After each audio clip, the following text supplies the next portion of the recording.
Hello everyone, this is Fox, and today we're going to be playing Darkest Dungeon. This is my first Let's Play, and Darkest Dungeon is a very challenging, brutal, but rewarding game. I'll explain more as we go on. Start a new file, we'll just name it YouTube.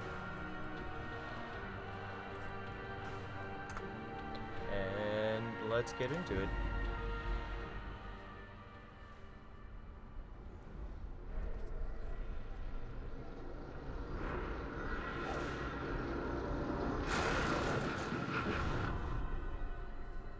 You will arrive along the old road. It winds with a troubling serpent-like suggestion through the corrupted countryside, leading only, I fear, to ever more tenebrous places. There is a sickness in the ancient, pitted cobbles of the old road, and on its writhing path you will face viciousness, violence, and perhaps other damnably transcendent terrors.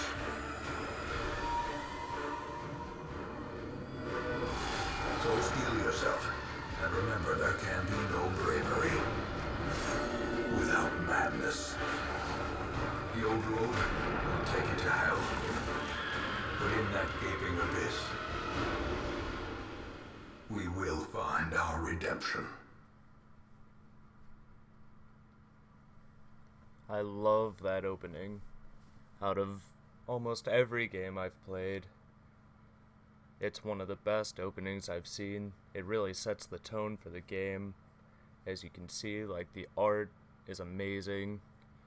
The character design, as you'll see in a little bit, the enemy design, the background art, and everything like that is just phenomenal. And as soon as this loads up, you'll be able to see more of that.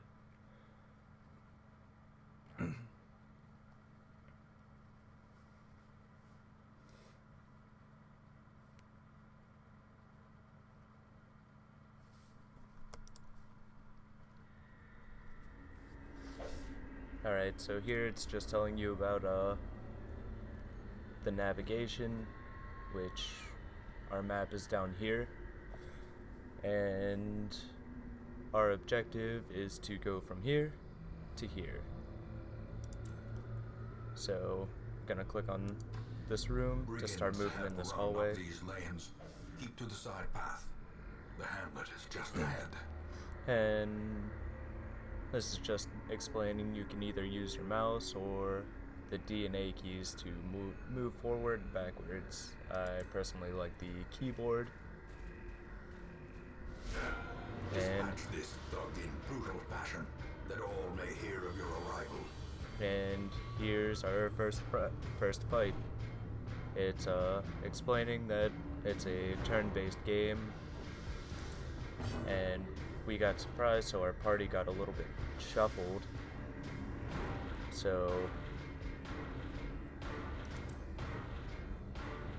sadly, Dismas, our highwayman, isn't going to be as effective in this position, but he still can do one attack, Open Vein, which has a chance, 100% base chance to bleed.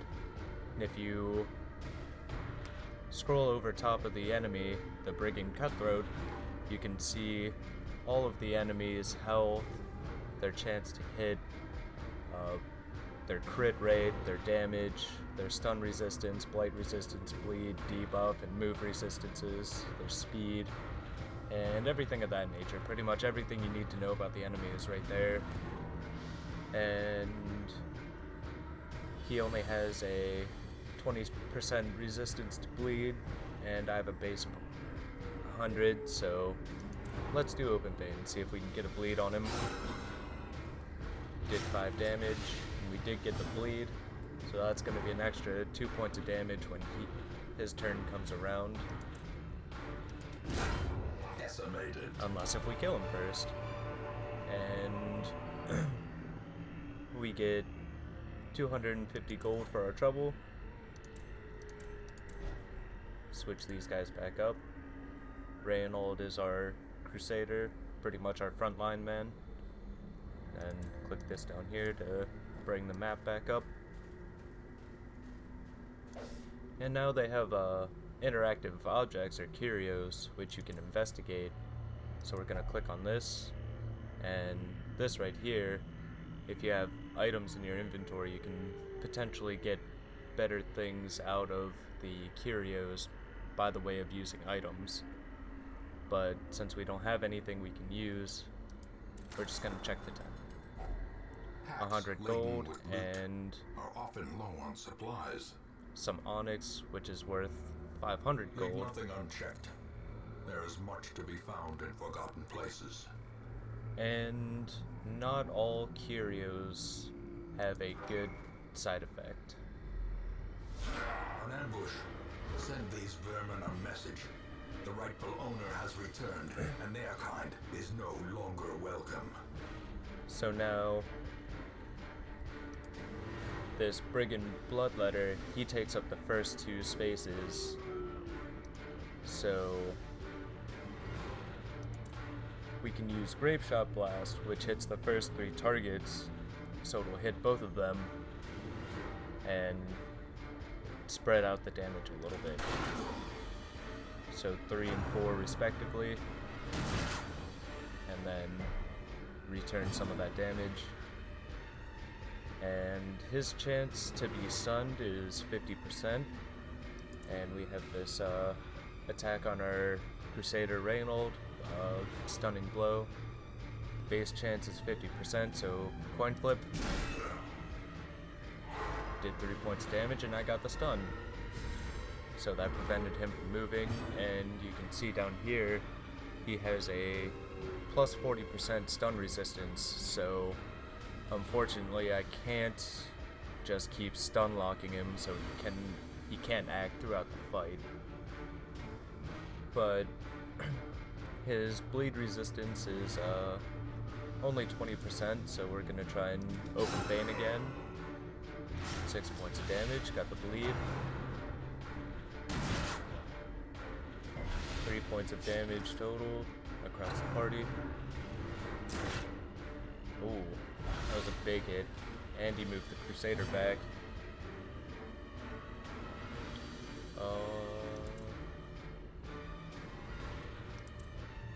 Try for a stunning blow again. He resisted it. Nice dodge.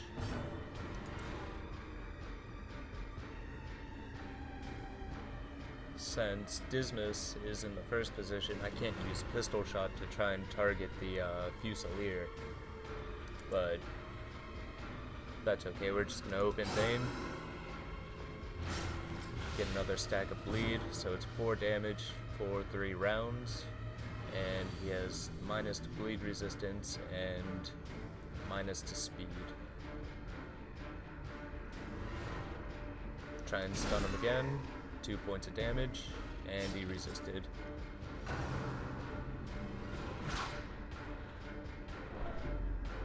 And now that was stress damage.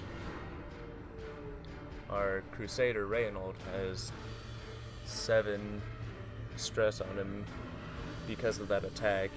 If stress gets up to 100, they have a resolve check, which could be good, but most of the time it's bad. So we're gonna move Dismas back to the second position so he's more effective. Sadly, that means we won't be able to get any damage off that turn, but I need 1 point of damage for him to die. Prodigious size alone does not dissuade got the it. sharpened blade. Now corpses, I want to clear this corpse out as fast as I can, so so the Fusilier moves up in the party. Otherwise, our Crusader is going to be very ineffective. As the fiend falls, But we killed the Fusilier, hope so blossoms. it doesn't matter that much. And then, completing a quest, we can return to the hamlet or continue adventuring. Back here, there's a chest, so we're gonna see what kind of goodies are inside. There's also the torch. Right now we're in dim light, which adds to our stress, but we get bonus to scouting and monster surprise. And you can make the torchlight go down. You can see the different minuses and bonuses to the different lighting. And now, the darkness holds dominion. Black as death. And then we're gonna open up this chest, and it's trapped. That's just to show that everything you come across isn't always good.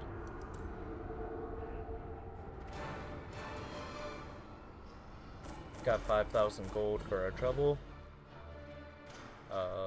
For the actual quest reward and the amount of gold we found, 1,375, and we got 2 deeds from the mission.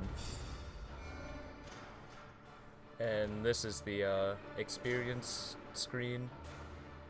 Reynold and Dismas both got bumped up to level 1 when before they were level 0.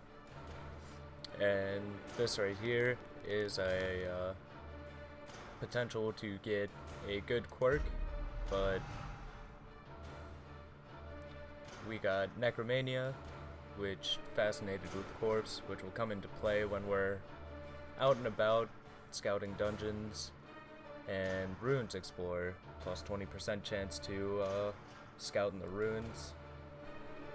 So sadly, Dismas didn't get anything, so let's return to town.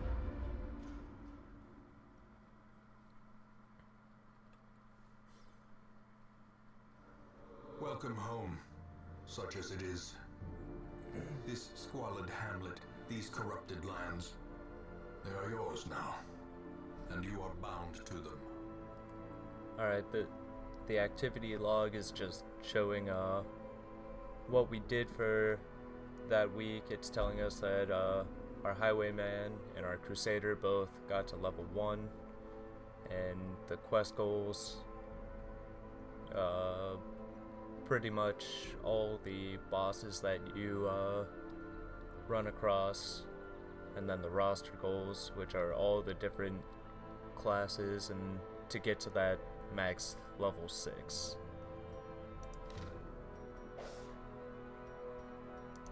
Help tips, the graveyard. Most will end up here, covered in the poisoned earth, awaiting merciful oblivion. When one of your heroes dies, you can go to the graveyard and see what level they were, what class, and how they died. Ancestors' memoirs.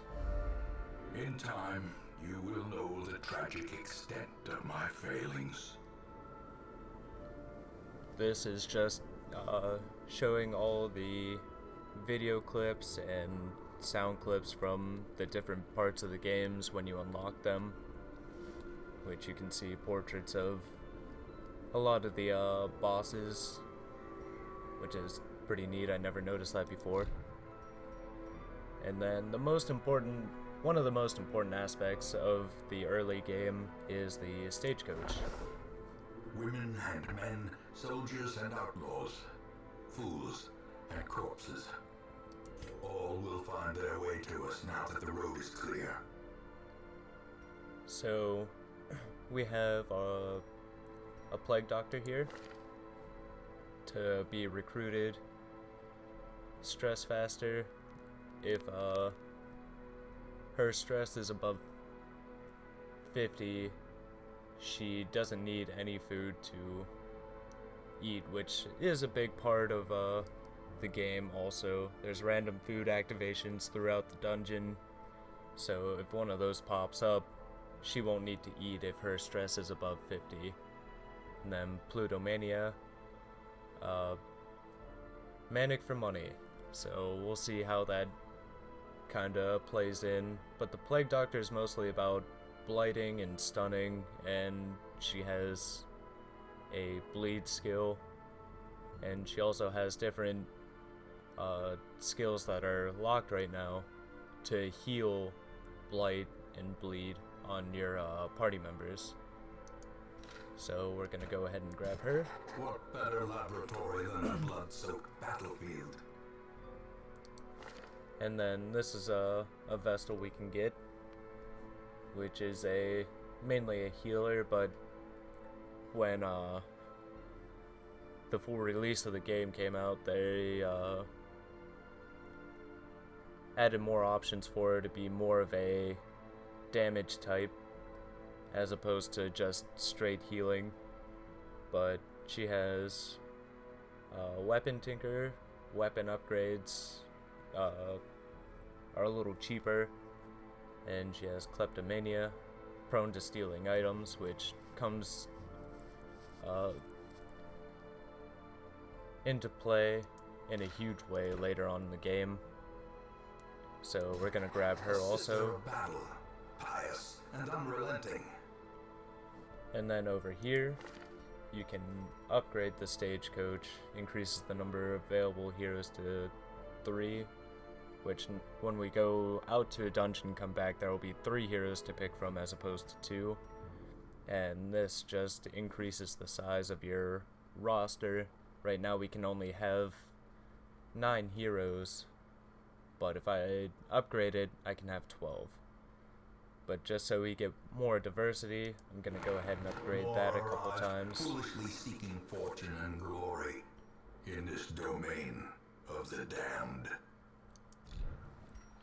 And I think that's gonna do it for the first episode. Like I said, this is my first Let's Play.